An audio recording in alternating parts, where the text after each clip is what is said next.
Et si, dans cette vidéo, nous parlions du Sony Pictures Universe of Marvel Characters, donc le SPUMC? Oui, peut-être que ça ne t'intéresse pas forcément, mais tu vas voir, tu as lu le titre, tu sais de quoi je vais te parler, donc t'inquiète pas, c'est une petite introduction pour t'annoncer la chose, et après on parlera du vif du sujet, hein, ou plutôt on rentrera dans le vif du sujet, c'est plus français, mais tu as compris un petit peu le principe? Oui, le SPUMC n'est pas forcément l'univers qui te passionne le plus en rapport avec Marvel, puisqu'il y a le MCU, et dans le SPUMC, pour l'instant, tu n'as que Venom 1. Il y a Venom 2 qui sort en octobre, je crois, donc 2021. Normalement, je crois qu'en mars ou en avril, on aurait dû avoir cette année Morbius, mais il a été repoussé, je crois, en janvier 2022. Donc pour l'instant, c'est ce qui est prévu en termes de films chez Sony par rapport à Marvel, même si il est vrai que en janvier 2023, on devrait avoir un film sur Kraven, donc un film éponyme, donc sur le personnage de Kraven. Et en plus de ça, il serait joué par Aaron Taylor Johnson, que l'on avait déjà vu en tant que Quicksilver dans le MCU. Voilà. La base est faite. Maintenant, parlons du concret, de l'univers de Sony et pas que du SPUMC. Pourquoi? Parce que dans le film Spider-Man No Way Home qui devrait sortir aux États-Unis le 17 décembre 2021, possiblement le 15 décembre 2021 chez nous, parce que vous le savez, les films en France sortent le mercredi et aux États-Unis le vendredi. Mais bon, c'est vrai que ce film est estampillé Sony. Disney, donc peut-être qu'ils n'auront pas adopté la même stratégie que par rapport à Disney, ça c'est à voir, donc peut-être qu'on l'aura avant, peut-être qu'on l'aura après, j'en sais rien du tout, mais en tout cas aux États-Unis, ça sortirait le 17 décembre 2021. Dans ce film, on a le petit comment s'appelle-t-il?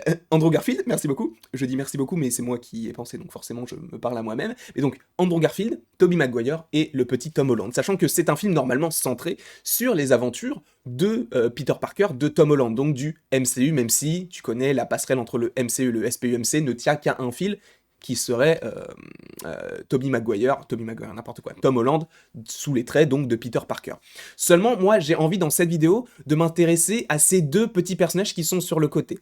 Pourquoi? Parce que vous le savez, déjà, pourquoi est-ce que la rumeur a enflé par rapport à tout ça? C'est que tu as Jamie Foxx qui, l'année dernière, je crois, l'été 2020, il avait dit oui, je serai dans No Way Home avec une petite image, etc. On en a déjà parlé. Pareil pour Alfred Molina, qui reprendra normalement son rôle du Docteur Octopus dans No Way Home. Mais donc, si t'as ce personnage-là qui était dans l'univers cinématographique en rapport avec Andrew Garfield, et ce personnage-là qui était dans l'univers cinématographique en rapport avec Tobey Maguire, et que tu as ce film-là, avec Tom Holland, tu te dis, ce n'est pas impossible qu'on les voit. Donc ça, on en a déjà parlé, c'est pas le sujet. Maintenant, j'ai envie qu'on s'intéresse à l'univers de Tobey Maguire et à l'univers d'Andrew Garfield. Pourquoi? Parce que oui, l'univers cinématographique de Tom Holland fonctionne très bien. Pourquoi? Parce qu'il est dans le MCU, il était dans Infinity War, dans Avengers Endgame, et il va sûrement être dans d'autres films du MCU, possiblement. Seulement, tu as le SPUMC aussi qui se met en place. Et c'est vrai que c'est un petit peu compliqué parce que d'un côté, t'as les Sinister Six qui semblent s'annoncer, hein, je bug déjà, mais je t'en avais déjà parlé il y a quelques jours, hein, le lézard, le scorpion, le bouffon vert, etc.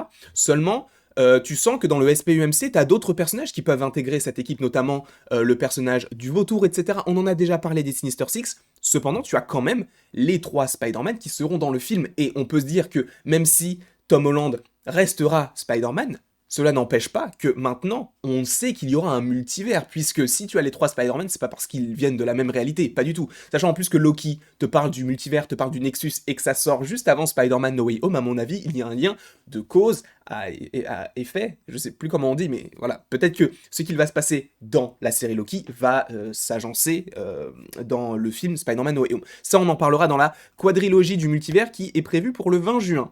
Tu es prévenu, il y a une petite vidéo en rapport avec ça qui arrive et j'espère que ça te plaira. Quoi qu'il en soit, tu as ces 3 Spider-Man qui seront dans le film. Seulement, moi j'ai envie de m'intéresser à l'univers du SPUMC, comme je te l'ai dit en introduction. Pourquoi? Parce que, en soi, les films Spider-Man appartiennent à Sony. Donc, sachant que No Way Home va faire le milliard, on le sait très bien, même 2 milliards, c'est pas impossible non plus, parce que c'est, par rapport à l'engouement, c'est possiblement un film qu'attendent les fans plus que Endgame. Donc, Endgame a fait 3 milliards, je crois, ou quelque chose comme ça. Là, ce film-là, je ne sais pas s'il va atteindre le Endgame, parce que ça m'étonnerait beaucoup, mais c'est quelque chose qu'on n'a jamais... En fait, on l'a jamais attendu parce qu'on se disait que c'était impossible. Et là, on l'a aujourd'hui. Possiblement, encore une fois, il y a d'énormes rumeurs qui disent que ça va arriver. Et il y a trop de médias fiables qui partagent ce genre d'informations, etc., pour te dire que c'est faux, enfin, pour après te dire que c'est faux, pour moi, c'est pas possible. Pour moi, ils seront dans le film. Mais justement, on peut s'intéresser à l'avenir, par exemple, d'Andrew Garfield, puisque, je vous le rappelle, il y a possiblement le lézard qui est dans le film, dans No Way Home, il y a possiblement également Electro, donc un lien avec le personnage d'Andrew Garfield. Seulement, Andrew Garfield, est-ce que dans le SPUMC, il y a une place pour un The Amazing Spider-Man 3 ? Ce n'est pas impossible non plus. Pourquoi ? Parce que, admettons que le film No Way Home perce de ouf. Enfin, on sait que ça va fonctionner, mais admettons, il dépasse les espérances déjà très hautes de Marvel, de Disney et de Sony.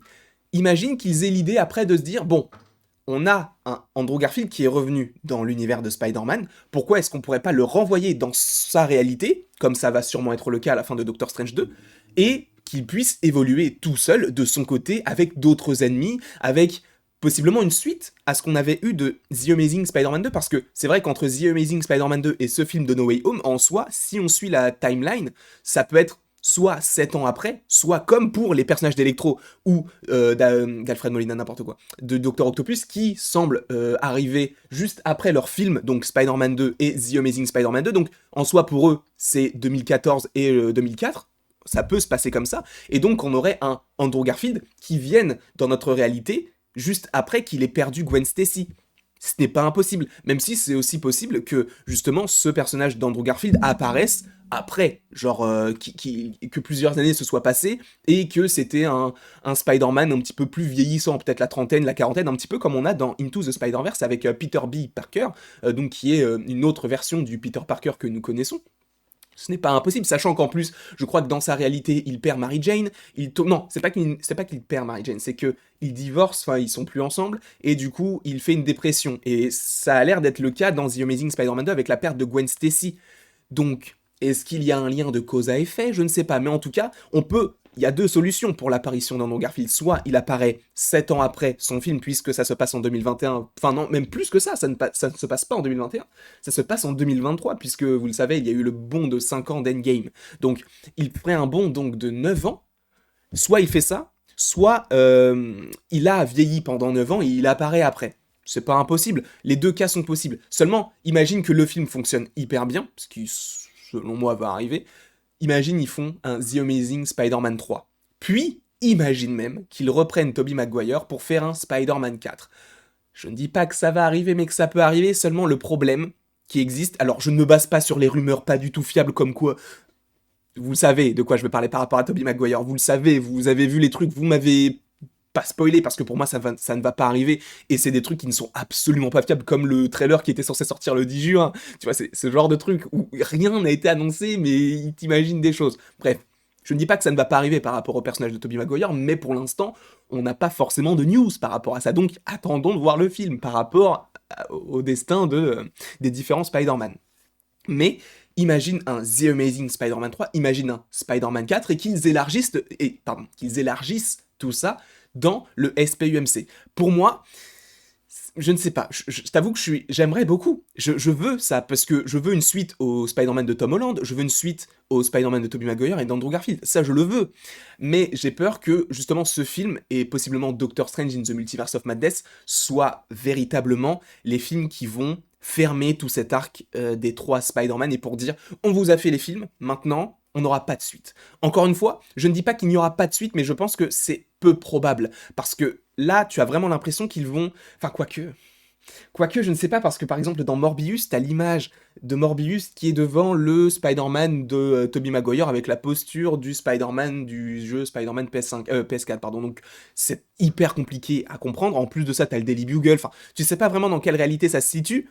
Et je pense qu'on va avoir d'autant plus d'informations dans No Way Home. Mais si on se base pour l'instant sur ce que l'on sait, en tout cas ce que l'on peut savoir et ce qu'on peut imaginer, c'est qu'il n'y aura pas de The Amazing Spider-Man 3 et de Spider-Man 4 parce qu'ils vont se concentrer sur l'avenir qui est le petit Tom Holland, je pense. Parce que, imagine t'as un The Amazing Spider-Man 3 qui a des enjeux. C'est très bien, moi je sais ce que je veux. Mais après, admettons 1 an ou 2 ans après, t'as un Spider-Man 4 avec un autre Spider-Man et d'autres enjeux. Et après, t'as un autre Spider-Man avec Tom Holland qui lui fait la passerelle entre plein de films du MCU et plein de films du SPUMC.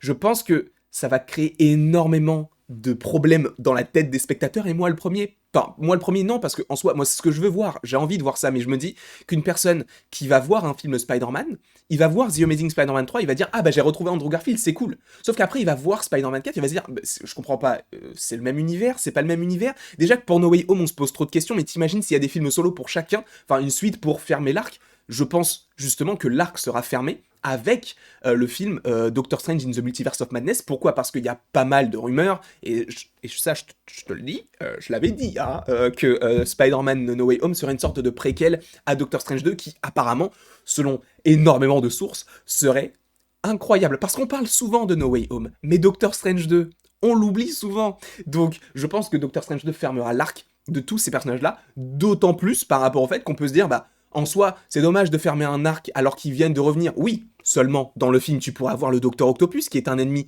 de Spider-Man du Tobey Maguire, enfin du Spider-Man de Tobey Maguire, Electro d'Andrew Garfield, l'Homme Sable de Tobey Maguire, le Scorpion par rapport à Tom Holland, le Lézard par rapport à Andrew Garfield, et le Bouffon Vert par rapport à Tobey Maguire. Donc en soi, ça ne serait pas illogique qu'après on ne les revoit plus du tout, parce que c'est pas comme s'ils revenaient juste pour dire on revient. Ils reviennent pour affronter des ennemis qu'ils connaissaient déjà par le passé. En tout cas, on suppose qu'ils vont les affronter, même si ça se pose, enfin il y a les questions qui se posent encore. Même si j'ai fait une vidéo, je ne sais pas quand est-ce qu'elle est déjà sortie. Attendez, je regarde vite fait mon planning. Oui, elle est déjà sortie. Donc et normalement, il n'y a plus de questions à se poser, je pense. Et ça m'étonnerait beaucoup qu'il y ait un The Amazing Spider-Man 3, un Spider-Man 4, sachant que ce sont des choses du passé. Oui, on va y revenir possiblement dans No Way Home et dans Doctor Strange 2, mais je pense que l'avenir, c'est Tom Holland avec les passerelles entre le SPUMC et le MCU. Encore une fois, SPUMC MCU, je ne sais pas si c'est dans la même réalité, et du coup Doctor Strange 2 et No Way Home vont nous apprendre d'autant plus sur est-ce que Venom appartient à notre réalité, parce que je vous le rappelle, bon c'était une petite news, enfin news, pas du tout news, mais c'était plus un petit détail, c'est que la prison de Saint-Quentin dans laquelle est enfermé Carnage, c'est la prison dans laquelle de laquelle sortait Ant-Man. Donc c'est la même prison. Après, encore une fois, ça ne veut pas dire que c'est le même univers, mais t'as des petites connexions comme ça qui peuvent se faire. Après, je ne dis pas que ça va arriver, mais que ça peut arriver. Par rapport, en tout cas, à The Amazing Spider-Man 3 et Spider-Man 4 pour le futur du SPUMC, j'y crois pas du tout, mais je serais d'autant plus surpris si c'est le cas. Je ne pense pas que ça va être le cas, puisque je pense vraiment que c'est Tom Holland, le Spider-Man de Tom Holland, qui va d'autant plus prendre du galon. Et par ailleurs, je pense qu'il va y avoir d'autres personnages qui vont aider Spider-Man, hein, que ce soit Venom qui semble être un anti-héros, ou même Morbius qui aussi semble être un anti-héros, donc je pense que eux vont aider Spider-Man face à d'autres Sinister Six, menés par le personnage de Michael Keaton. Oui, Michael Keaton, mais c'est Adrian Toomes. Donc voilà, en tout cas, pour moi, The Amazing Spider-Man 3, Spider-Man 4 ne verront pas le jour, je pense. Le SPUMC va avoir quand même pas mal d'engouement avec ce film-là. Si jamais on te dit, bah, ça a un lien avec Venom, bon, ça m'étonnerait beaucoup, mais c'est pas impossible. Voilà, je pense avoir résumé la chose en pas si longtemps quand même. On a fait que 12-13 minutes, donc ça va, tu vois. On est resté soft, on est resté soft. Mais en tout cas, voilà tout ce que j'avais à vous dire. Donc, The Amazing Spider-Man 3 et Spider-Man 4, pour moi, ne reverront pas le jour, et je pense qu'on va se consacrer uniquement sur Tom Holland. En tout cas, merci beaucoup d'avoir regardé cette vidéo. N'hésitez pas à l'aimer, à la partager, à la commenter et à vous abonner. Cela me ferait extrêmement plaisir. Et après toute cette longue vidéo, il ne me reste plus qu'à vous dire à la prochaine pour la prochaine. Je t'avoue, j'ai regardé parce que j'avais peur de cliquer sur le mauvais bouton. Là, je clique sur le bon bouton.